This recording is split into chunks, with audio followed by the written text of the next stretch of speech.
ستارے بنائے ہیں. باقی مولوی صاحب رحمۃ اللہ علیہ اور دوسرے لوگ یہ کہتے ہیں کہ برج جو ہیں قلعے کے ہوتے ہیں، اس لیے معلوم ہوتا ہے اللہ تعالیٰ نے آسمان پر کوئی ایسی حد بندی کی ایک شیطان جا نہ سکے. وہ ان کو کہتے ہیں کہ بالکل نہ وہ محفوظ قلعے ہیں.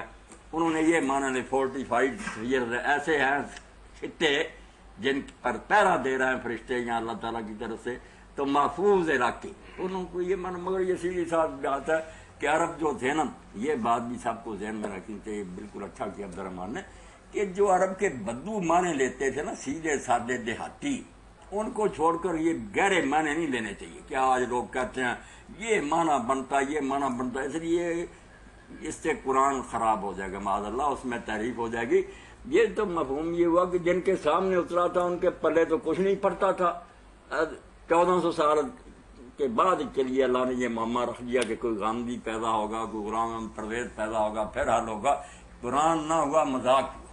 قرآن اللہ پاک نے بالکل ہدی للناس ایسا صاف پدرا امیین اور پڑھ جنگلی بھی جانتے تھے کہ یہ کیا معنی لیتا. اس لیے یہ سائنس جو نکالتے ہیں طاہر القادری صاحب، یہ نہیں چاہیے. یہ قرآن پاک پر کوئی احسان نہیں، ظلم کہ ایسے معنی آپ نکال رہے ہیں جو کسی کے خواب و خیال میں نہیں. اگر ایسی باتیں پہلے نکال کر دکھاتے، لوگوں کی تحقیق سے پہلے غیر مسلمان پہلے لکھتے کہ یہ قرآن بتا رہا سائنس، پھر تو موجودہ ہوتا. کافر کوئی چیز نکالتے ہیں، بعد میں آپ کو بھی سوچتی ہے کہ قرآن کو پیچھے اس کے لگا دے. کوئی نہیں، یہ چھوڑیں دھندا، سیدھے سادے معنی لیں. اور ان سے انشاءاللہ جو اس کے لیے قرآن اترا نا کہ اللہ تعالیٰ کی پہچان کرائے، موت کے بعد کی دنیا کا پتہ دے، رسول کا وہ ان سادے معنوں سے ہی ثابت ہو جائے گا. کوئی ایسی آپ کی فلسفی اور دانشوری کی ضرورت نہیں. وہ امیین اور عرب کے ان پڑھ جو سمجھتے ہیں اس سے ہی سارے مسئلے حل ہوں جو اصل غرض ہے قرآن. تو بروج صرف بڑے بڑے ستارے اور کچھ نہیں. دوسری بات کیا، یہی سوال تو یہ وسیلہ ہو، برج ہو، کوئی بھی ہو، یہ دوسری کتابوں میں جو آپ سنتے نا اردو وغیرہ میں پڑھتے ہیں، یہ معنی لے کر نا عربی زبان کی کتاب پڑھیں، عربی لغات دیکھیں گے. قرآن جو جس زبان میں اترا وہ کے معنی لیتے. یہ بعد میں جو اس طرح چل پڑی یہ نہیں. جزاکم اللہ خیر. مولانا ایک ہمارے پاس سوال موصول ہوا ہے کہ امام جلال الدین سیوطی کی ایک کتاب تاریخ الخلفاء کے حوالے سے بھائی نے اس کا ایک اقتباس لکھا اور آپ سے وضاحت طلب کی ہے. وہ مروان ابن الحکم کے بارے میں وہ کہتے ہیں کہ اللہ کے رسول صلی اللہ علیہ وسلم نے ان پر لعنت فرمائی تھی اور ساتھ ہی یہ بھی فرمایا تھا کہ اسے مدینہ سے اتنے فرسخ دور نکال دیا جائے. اب بھائی کا سوال یہ ہے تو پھر عثمان غنی رضی اللہ تعالیٰ عنہ نے انہیں کیوں مدینہ منورہ کا گورنر بنایا تھا؟ اس میں یہ بات جو ہے نا کہ رسول کریم علیہ السلام نے مروان پر لعنت دی تھی اور اس کے بارے میں حکم دیا تھا کہ اس کو نکال دیا جائے. یہ بات جو ہے بالکل غلط. مروان اتنی عمر کا نہیں تھا حضور کے زمانہ میں، چھوٹا بچہ تھا. اس کو نہیں آپ نے نکالا، نہ اس پر لعنت کی، نہ جو کہتے ہیں وہ قرآن میں لکھنے پر لگا ہوا تھا اس نے آل مروان لکھ دیا. سب افسانے ہیں، بالکل خواب کی حالت میں سوئے ہوئے نشے میں یہ باتیں کرتے ہیں. مروان تو آپ کی وفات کے وقت 8-9 سال کا بچہ تھا. اس نے قرآن کیا لکھنا تھا؟ نہ حضور نے اس کو نکالا، نہ اس پر لعنت کی. یہ باتیں نہیں تھی. یہ 3 آدمی بالکل ایک قسم کے ہی ہیں، مختار، مروان اور زیاد. یہ 8-9 سال کے تھے حضور کے زمانہ میں، آپ سے ملے نہیں مگر پیدا ہو چکے تھے. اور ان تینوں کی ہسٹری آپ پڑھتے ہیں، عجیب و غریب ہے. بعد میں کوئی برا ثابت ہوا، کوئی کسی طرح کا ہوا. مختار، زیاد اور یہ مروان. زیاد سے مراد زیاد ابن ابی ہے جس کو معاویہ رضی اللہ نے اپنا بھائی بنا دیا. تو یہ 3 لعنت اس کے باپ پر کی تھی. اب اس کو بھی چھپانے کی کوشش لوگ کرتے ہیں. جس طرح یہ غلط ہے نا کہ مروان پر لعنت کی تھی، اس طرح جو ہے نا کہ آپ نے حکم پر لعنت کی تھی اس کے باپ پر. وہ بالکل ٹھیک ہے، صحیح جید سندوں کے ساتھ ہے کہ لعن اللہ الحکم وما ولد. اس میں یہ آ جاتا ہے حکم پر بھی اللہ کی لعنت ہے اور اس کی اولاد پر بھی لعنت ہے. نکلے یہ بھی ایسے ہی. تو حکم پر کی ہے، اس کو نکالا تھا آپ نے. تو یہ بھی جو کہتے ہیں آپ نے کہا کہ ہر خلیفہ جو آئے اس کو اور اتنا دور بھیج دے حضرت، وہ یہ بھی بات ساتھ بڑھا لیتے ہیں نا. نہیں، ایسا نہیں کہا. صرف آپ نے اس کو نکال دیا کہ تو میرے ساتھ نہیں رہ سکتا. طائف میں نکال دیا تھا، وہاں ہی رہا.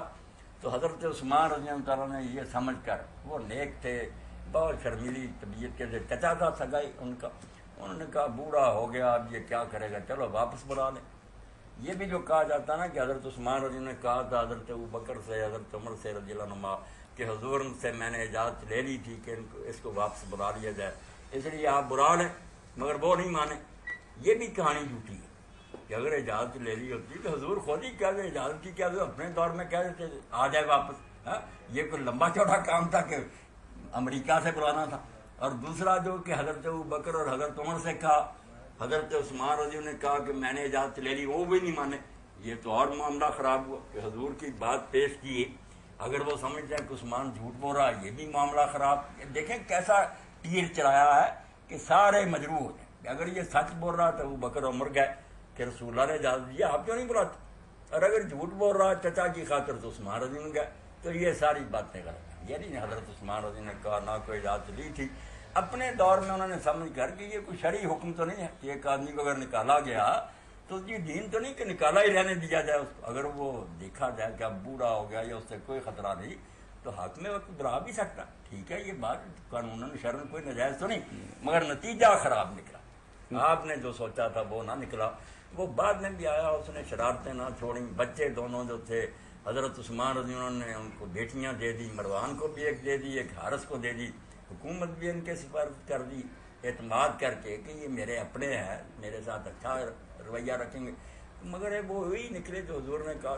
اب اس پر علامہ البانی صاحب نے بہت تفصیل سے لکھا یہی کہ یہ امام ذہبی اور ابن حجر نے جو کیا نا کہ جانتے ہوئے کہ یہ لعنت کی ہے, مانتے ہیں کہ مگر چھپانے کی کوشش کر رہے ہیں. وہ کہتے ہیں اگر یہ سمجھتے ہو کہ حضرت عثمان کا تجا چھپا رہا ہے تو لوگ اسی لیے تو دین سے متنفر ہوتے جا رہے ہیں کہ حدیثوں کے ساتھ انہوں نے مذاق بنایا ہوا کہ جب دیکھتے ہیں خلاف ہے بنا کے چھپا دیتے ہیں. کیوں تم یہ کرتے ہو؟ جو برا نکلتا رہے. پوری تفصیل سے اس پر لکھا کہ حکم اور اس کی اولاد پر حضور نے لعنت کی, وہ سب اکٹھے کر دلیلیں دی ہیں. مولانا تھوڑی سی بات آپ کے کاٹتے ہیں, لعنت کا سبب کیا تھا وہ تھوڑی سی وضاحت. لعنت کا سبب جو تھا نا وہ تو اللہ کو پتا, اس کے رسول کو, مگر بظاہر جو باتیں نظر آئی ہیں. ایک تو اس نے نامراد نے یہ کام کیا کہ رسول اللہ کی جو پرائیویسی تھی نا, حضور اپنی بیویوں کے ساتھ, اس نے جھانکتا ہوا پایا گیا. حضور نے کہا کہ اگر مجھے پتا چل رہا تھا میں مارتا کنگی تیری آنکھیں نکال دیتا. یعنی ایسی حرام زدگی کہ رسول اللہ اپنی بیویوں کے ساتھ تنہائی سوراخوں میں سے دیکھتا. اور پھر یہ بھی دیکھا گیا کہ ایک دن رسول اللہ صلی اللہ علیہ وسلم کی نقل اتار رہا تھا. حضور چل رہے تھے, یہ بعد میں بالکل اسی طرح چلنے کی کوشش کر کے نا مذاق کر رہا تھا. اور یہ بھی ہوتا تھا کہ جو حضور اپنے ساتھیوں کے ساتھ فیصلے کرتے علیحدہ وہ کسی طرح ایسے پہنچ جاتے, یہ منافقوں تک پہنچا دیتا. یہ ساری تفصیل امام ابن عبد البر نے استیاب ہے. تو بہرحال کوئی ایسا خطرناک قصور تھا اس کا جس کی وجہ سے آپ نے بڑے بڑے مجرموں کو چھوڑ دیا, مگر اس کو کہا نہیں یہ مدینہ میں نہیں رہ سکتا, یہ باہر نکال. تو اس کا ایک بیٹا پھر مروان, جس کو ابن حجر رحمۃ اللہ علیہ صاحب ہم لکھتے ہیں کہ حضرت عثمان رضی اللہ عنہ کا قتل کا سبب تو وہی بنا. اس نے بدماشی کی, جعلی خط لکھا, حضرت عثمان رضی اللہ عنہ پکڑے گئے. اب بھگتنا انہیں بیچاروں کو پڑ. بالکل اسی کی شرارتوں سے نا آپ کا بھی وہ انجام ہوا. یعنی آپ نے اس بات کی تصحیح فرما دی کہ نبی کریم صلی اللہ علیہ وسلم نے مروان کے بارے میں لعنت والی بات نہیں کہی تھی, ضمناً آ جاتی. ہاں ضمناً آ جاتی ہے. کہا کہ حکم پر اور اس کی اولاد پر لعنت. اب کئی کہتے ہیں اس کی اولاد میں تو عمر بن عبدالعزیز بھی پیدا ہوا. آپ رسول اللہ کے ساتھ کیوں مٹھٹھا کرنا چاہتے؟ ماں ولد, یہ جو بعد میں پوتے پوتیاں قیامت تک, یہ تو مجاز میں اولاد کہلاتے.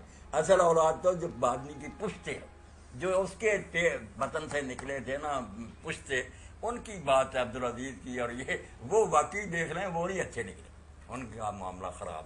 جزاکم اللہ خیر.